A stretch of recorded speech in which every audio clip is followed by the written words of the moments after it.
Hey guys, hope you all are doing good. And today we are going to discuss about another type of cognitive process, that is learning. Two types of cognitive process, that is perception and attention, that we have discussed in the last two videos. I will paste the link of that videos in the description box. Please listen that before going to listen this one. Today we are going to discuss about learning and different type of learning, how the learning process will take place, and is there any stimulus is needed to learn, and without any stimulus whether we will learn, what is learning, and all those things. So what is learning? Again, I'm telling this is a cognitive process. It is a complex cognitive process which involve understanding new things, synthesizing informations, and targeting and integrating it with knowledge. So it is a process of gaining knowledge. So learning will help us to gaining knowledge, but I don't tell that learning will always have to gain good knowledge. Sometimes you will get good knowledge, sometimes you will bad knowledge. It's all depend upon you what is good and what is bad. But something we will gain. Sometimes more, sometimes less, but it will helps to gain knowledge. So learning is a cognitive process which helps to understand and which helps to acquire knowledge.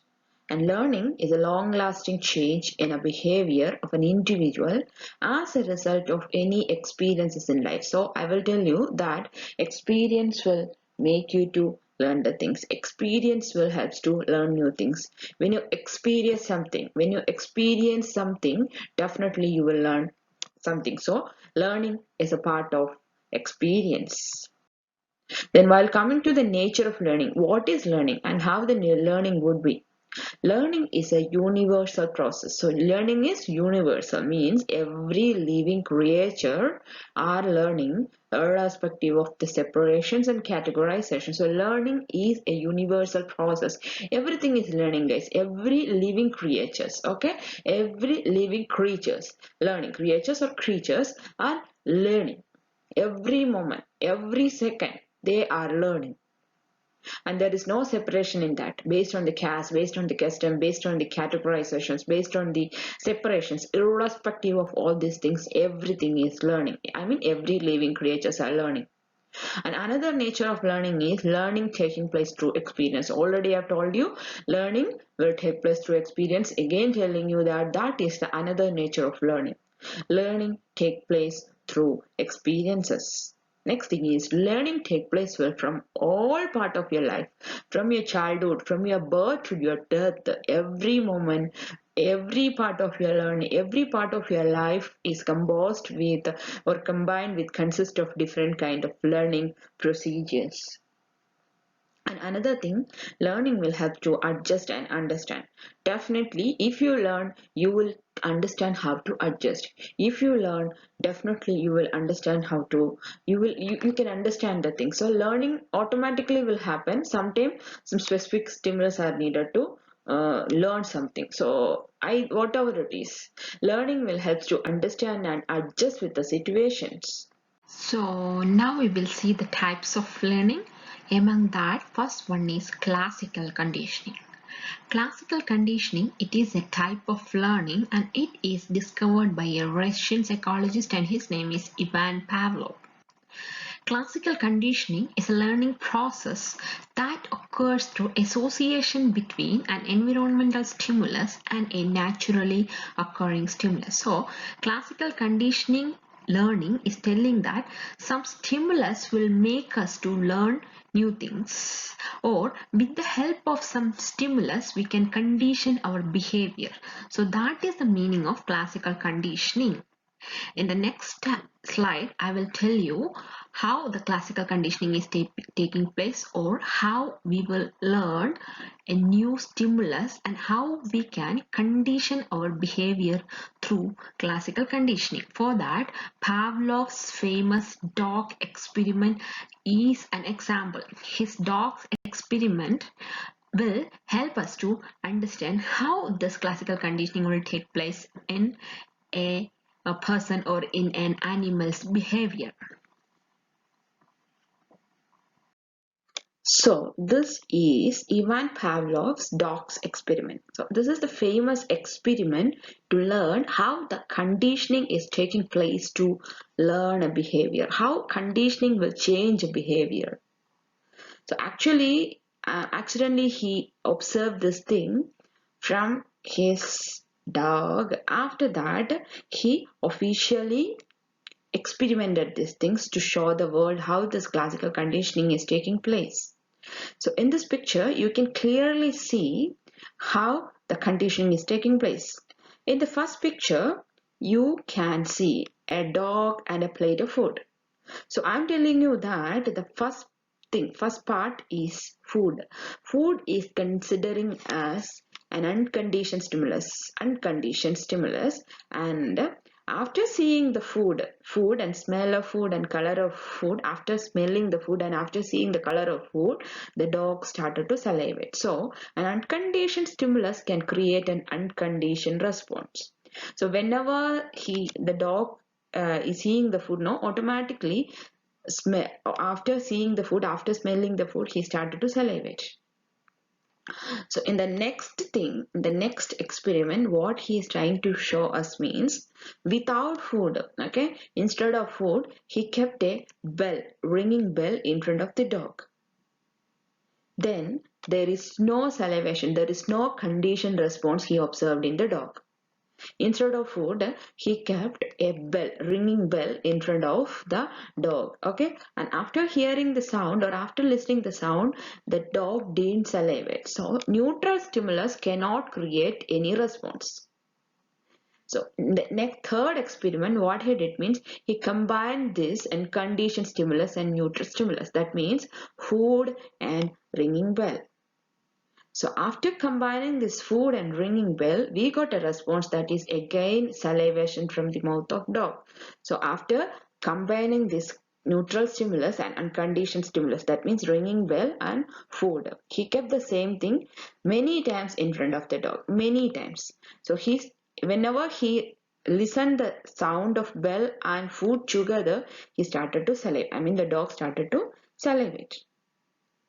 And at last what he did means he just kept only the ringing bell in front of the dog. Then automatically the dog started to salivate. So what we can see here means we can condition the behavior of anything, any living creature. We can condition the behavior of any living creature. So as soon as listening the bell of ringing sound of that bell, no, the dog started to think that food is there, so he started to salivate. So it indicates that we can condition the behavior of anything. So sometimes the conditioning might be in the form of positive reinforcement, sometimes the conditioning in the form of negative reinforcement, but through this positive and negative reinforcement we can change the behavior of any living creature. That is the meaning of classical conditioning. So, if we look at Pavlov's experiment, we can identify 4 factors of classical conditioning at work. They are unconditional response, that means the dog salivation in response to seeing or smelling the food. So, while seeing the food, salivation, that is unconditioned response. Then what is the unconditioned stimulus which create this unconditioned response means the sight and the smell of food. And what is the conditioned stimulus? What he purposefully used means the ringing of the bell. And what is the conditioned response after giving the conditioned stimulus? Salivation of the dogs in response to the ringing of bell even when no food was present. So this is Pavlov's classical experiment. Okay, Pavlov's classical dogs experiment to understand what is classical conditioning. So the experiment is saying that okay, the experiment is saying that you can condition the behavior sometime in the positive way, sometime in the negative way. So negatively you can change the behavior, you can reinforce the behavior. Positively also you can reinforce the behavior. So that is classical conditioning. So the first phase means before conditioning, okay, second phase is during conditioning, and third phase is after conditioning. So first phase is saying that Natural classical conditioning requires a naturally occurring stimulus that will automatically produce the response. Natural classical conditioning requires naturally how the behavior is happening means a natural occurring stimulus, that is smell and color of the food, will automatically produce a response. Means automatically what produced here means salivation from the mouth of dog.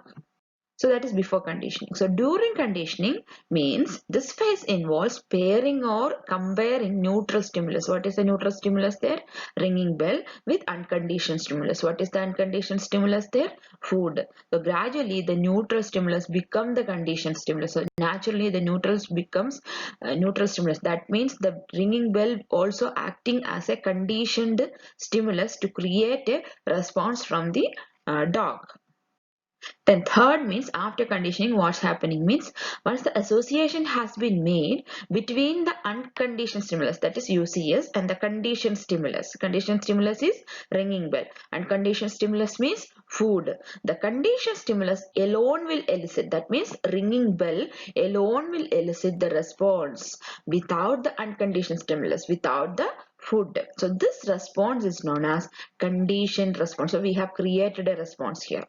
The conditioned response is learned response to the previously neutral stimulus. So this is about Ivan Pavlov's classical conditioning. So classical conditioning is saying that we can create the conditioned response by pairing the conditioned stimulus and neutral stimulus. So we can change the behavior, we can condition the behavior, we can modulate the behavior. Okay, that's a part of learning, and that learning is known as conditioned learning by or classical conditioning by Ivan Pavlov.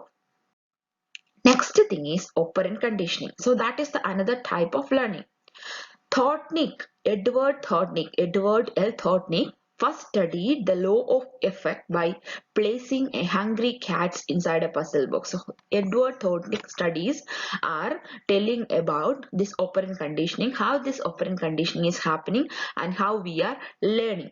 So operant conditioning is saying that trial and error method we are using. We in the sense all living creatures are using to learn new behavior. We will trial different methods, we will learn new methods. We will trial different behaviors or different experiments, we will learn new things. That is the meaning of operant conditioning. And Thortnick's law of effect will explain this operant conditioning. Okay, so this law of effect states that behaviors are modified by their positive or negative consequences. Okay, so behaviors will modify based on the positive and negative consequences. Sometimes positive consequences will modify the behavior in very good way, sometimes negative consequences will modify the behavior. So which is adapted and acceptable to us, that we will take to modify our behavior. Okay, for making us to understand this operant conditioning, he did an experiment, and that experiment is known as puzzle box cat experiment. Okay, and he realized that the cats could learn certain behaviors and would repeat that behavior to escape from the box. Okay, that experiment I will tell you in the next slide. And he believed that learning occurred through trial and error. So if you see this picture and if we read this or if we listen this puzzle box experiment, you can understand how we will learn by trial and error method. Okay, so this is the box he used for this puzzle box experiment. In this picture you can see which kind of box he used. Okay, the puzzle box was 20 inches long. The puzzle box was 20 inches long and 15 inches wide and 11 inches tall. The box had a door. Okay, in this picture you can see a door. Okay, in this picture you can see a door. So this is the door, and this is 20 inches long and 15 inches wide and what this is long and 11 inches tall. Okay, and you can see a door for this. Okay, and the door was pulled up open by a weight attached to a string and pulley, and that was attached to a door. Okay, how we will how we will what with the help of pulley. Okay, the door attached. Okay, and there is a string also you can see. Okay, so there is a weight is needed to open I mean we need to give some force to open this door, because with the help of a weight, he closed the door. Okay, and the string attached to the door and the lever or a button inside the box. Okay, this string he attached inside to the box with a lever or a button, lever otherwise a button. So when he press, the door will open. Okay, when he press or when he hold in the lever and turning from one side to another side, the door will open. Or when we press in the button, the door will open. But but that action need too much force, because with a weight he closed the door. So it's too much energy needed to open this door. When the cat press the button or lever, okay, the steering attached to the door will cause the way to lift and door to open. So that is the experiment he tried, and what he did means he kept a piece of fish outside this box, and the dog was hungry too. Okay, so and he observed how the dog is trying and how he tried and what are all the different method he tried to open this door. Okay, he placed the cat in the box and encouraged him to escape to reach a piece of fish placed outside. So I told you, no, already that he kept a piece of fish outside. Okay, and the dog was literally he was very hungry.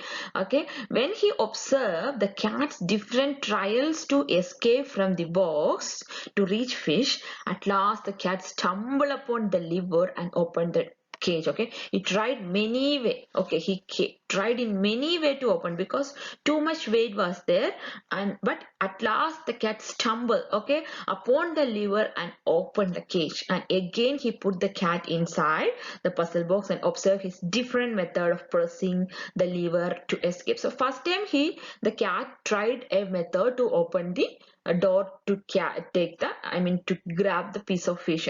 Again again what Thorntonic did the same thing. Again he put or placed the cat in the same box.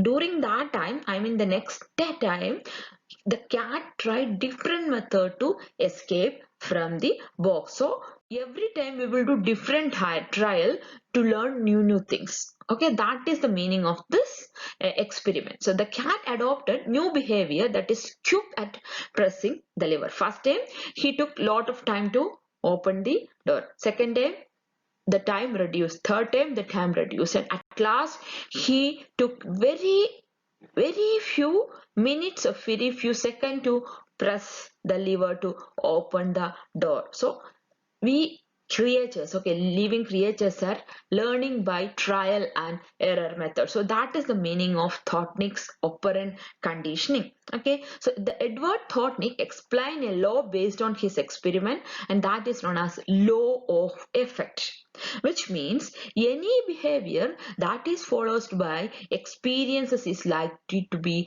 repeated. So any behavior that is followed by pleasant experiences is like to be repeated. So the cat felt some pleasant experience. That means, what is a pleasant experience? Means when he pressed hard on the lever, automatically the door opened and he could grab the fish. Again the same thing he repeated. So fast when he tried many times, he felt that is easy to open the door and he could get the fish. So the same thing we can see in human being also.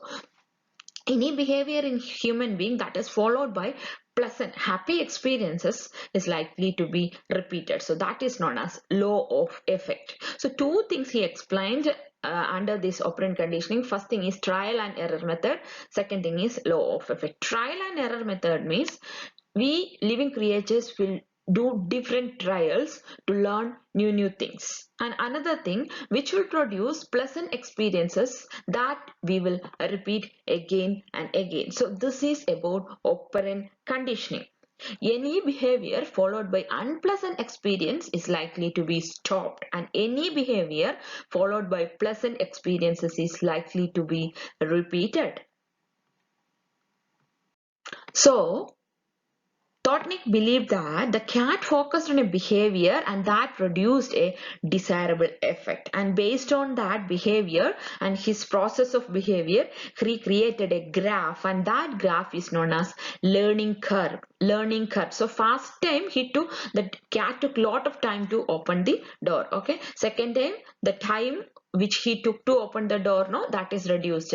Third time again reduced. Fourth time again reduced, and at last he took very less time to open the door, and based on that he produced a graph, and that graph is known as learning curve. Okay, so in this picture you can see how the learning curve was, okay, how much time he took, and at last you can see very less time he took to open the door. So many type of trials he did. Okay, so different trial error.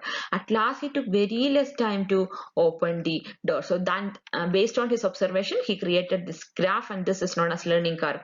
In every human being's life, this learning curve we can see like that he is telling. So through trial and error methods we are learning new things.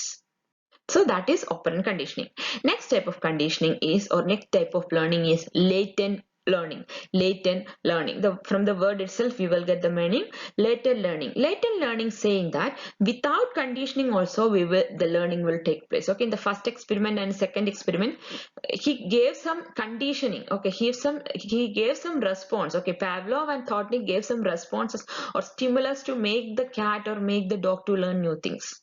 Okay, so but in latent learning, what this Edward C. Tolman is saying, that means without any conditioning or without any neutral stimulus or without any stimulus also learning will take place.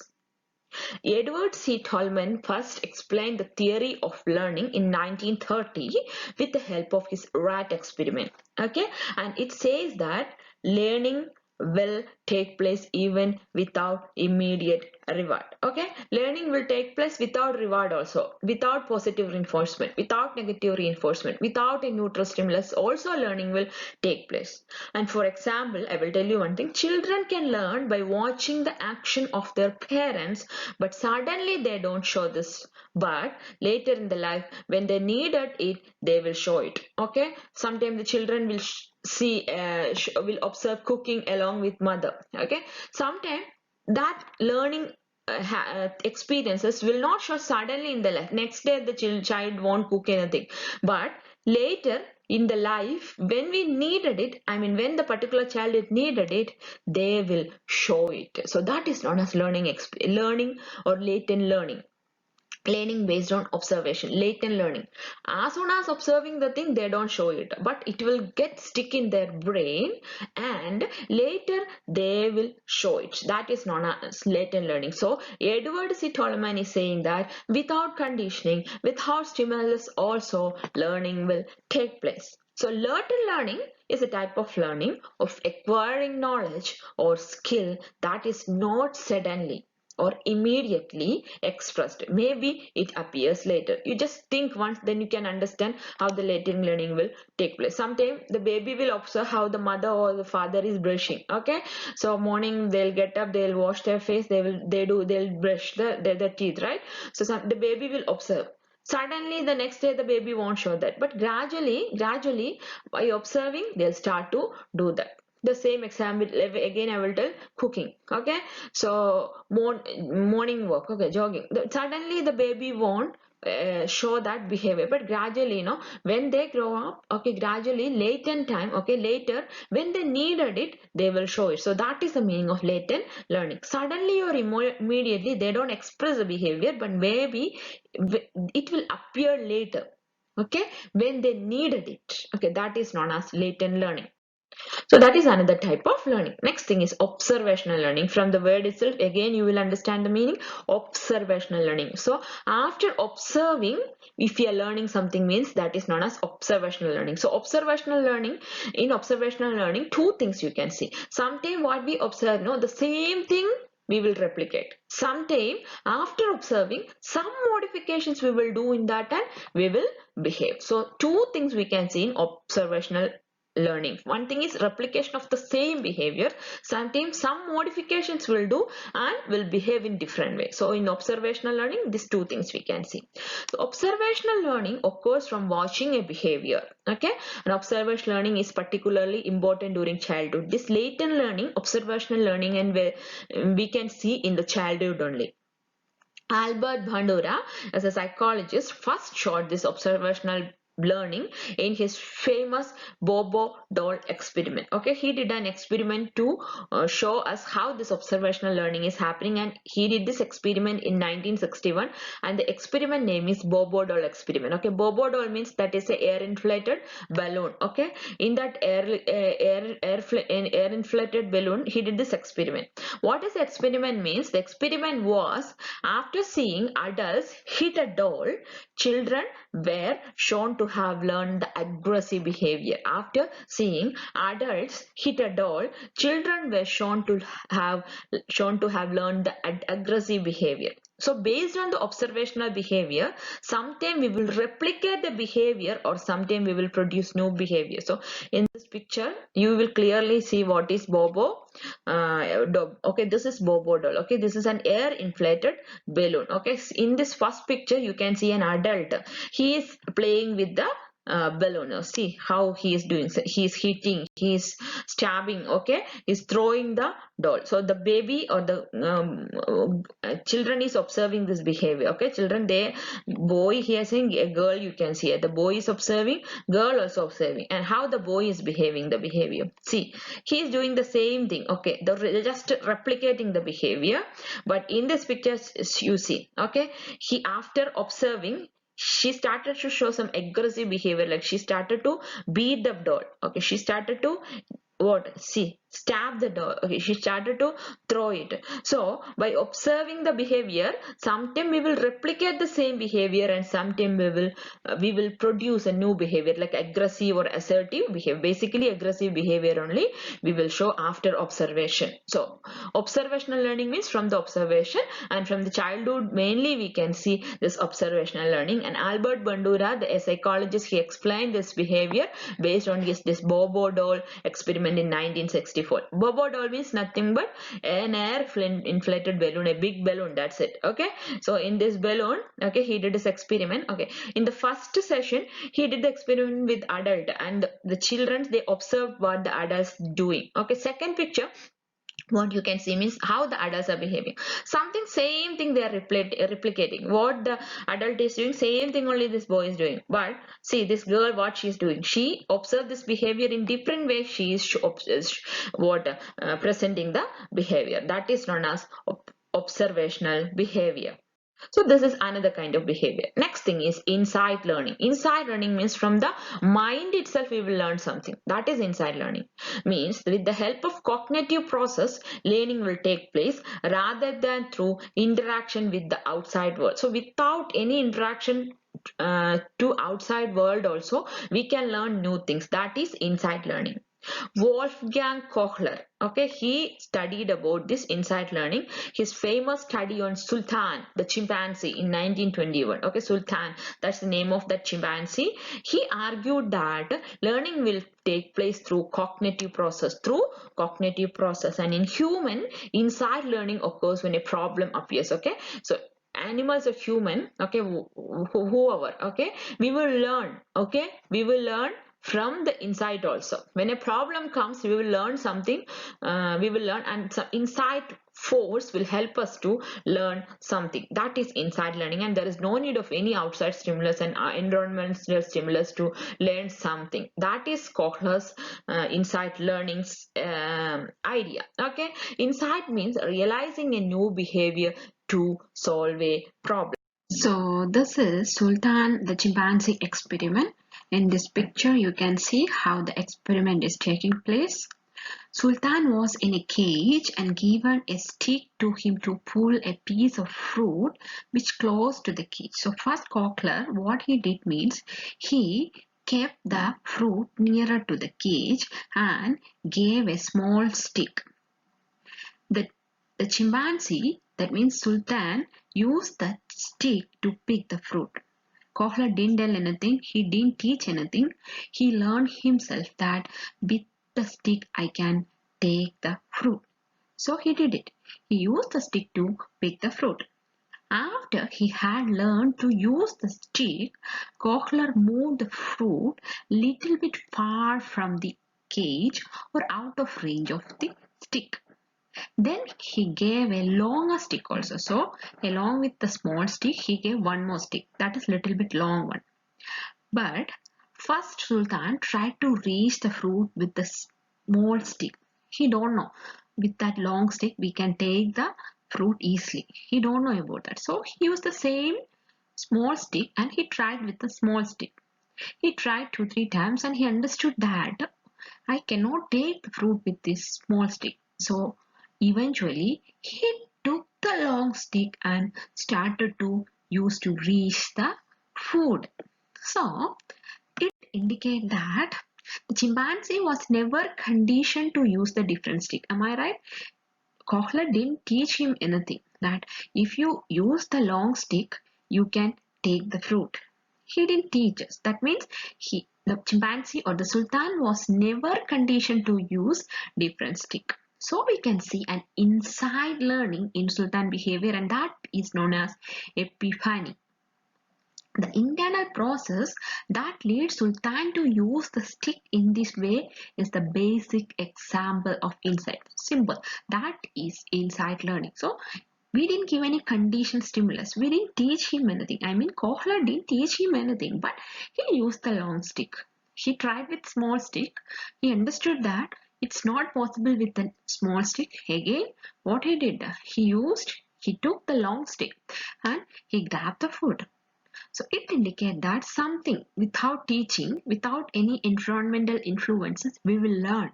That is known as epiphany or insight learning. Oh, so these are all the types of learning. Now we will see the factors affecting learning. First thing is intellectual factor. Intellectual factor means the mental level. Mental level is important. Normal, balanced mental level will enhance the learning. Next thing is meaningfulness of the content. If I'm talking something in a meaningful way, you will definitely understand that. That means the more meaningful, the more easier it to remember. Some word meaningless things I'm keep on repeating mean it's difficult to understand. At the same time, some meaningful thing in point way, in a proper meaning, in a proper understanding way, if I'm explaining, definitely it will be easy to learn. So that is the another factors affecting learning. Next thing is practice. Active practicing can enhance learning process. If you practice many times the same thing, that means trial and error, we can say. So if you try, some error will come, again you practice, again, again. That active practicing can enhance the learning process. Next thing is interference effect. That means the old material, what he learned or what we learned is getting mixed with the new materials what we are learning, means definitely there will be a difficulty will arise in learning process. So we should maintain a balance between old material and new material what we are learning. We should use our sense. We need to use our sense, what we have learned and what we are going to learn. Next thing is motivation. A proper motivation will make us to learn more. Next thing is attention. Proper attention is also very important. Like calm and quiet environment, proper attention will help us to learn more. Then knowledge. Prior knowledge about the thing means you can enhance learning.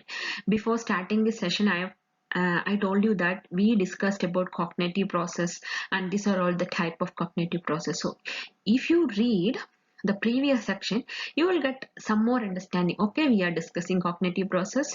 We had a discussion regarding perception and attention before, and this is the third type of perception. This is the third type of cognitive process. So it can enhance your learning process. So prior knowledge also will affect learning process. Next thing is law of learning. Thoughtnik theory consists of 3 laws. So there are some laws of learning, and Thoughtnik theory is telling about the law of learning. There are 3 laws we can see in the learning. First one is law of effect. Law of effect saying that a pleasant situation will repeat the behavior and unpleasant situation will stop the behavior. Simple thing only. A pleasant situation will repeat the behavior. If you're happy with the thing, if you're comfortable with the learning situation, you will learn and you may repeat the behavior. If you are in an unpleasant situation, sometimes you will stop the behavior. That is the first law. That is law of effect. Second thing is law of readiness. That means a series of response can be chained together to satisfy some goal. Series of response, series of learning process can be chained together to satisfy some goal, to achieve something. Next thing is law of exercise. Connections become strengthened the practice and weaken when practice is discontinued. Connections become strengthened with the practice. Okay, continuously if you are learning means continuously you are exercising the things. Learning the things means that will strengthen your learning capacity and weaken when practice is discontinued. Discontinued learning sometimes may weaken the learning or it can weaken the learning process. So these are all the laws of learning: law of effect, law of readiness, and law of exercise by Thorndike. Next thing is some important principles of learning. First thing is learning requires practice. Of course, learning requires practice. Through practice, you can enhance your learning. Learning requires rewards. Either it is positive or negative, but rewards in reinforcement can enhance learning. And third one, transfer of learning occurs based on previously undergone or faced situation. Simple thing, past experience will definitely affect your learning process. So these are all the type principles and other informations about learning, and learning is a type of cognitive process. Hope you understand, guys. Thank you.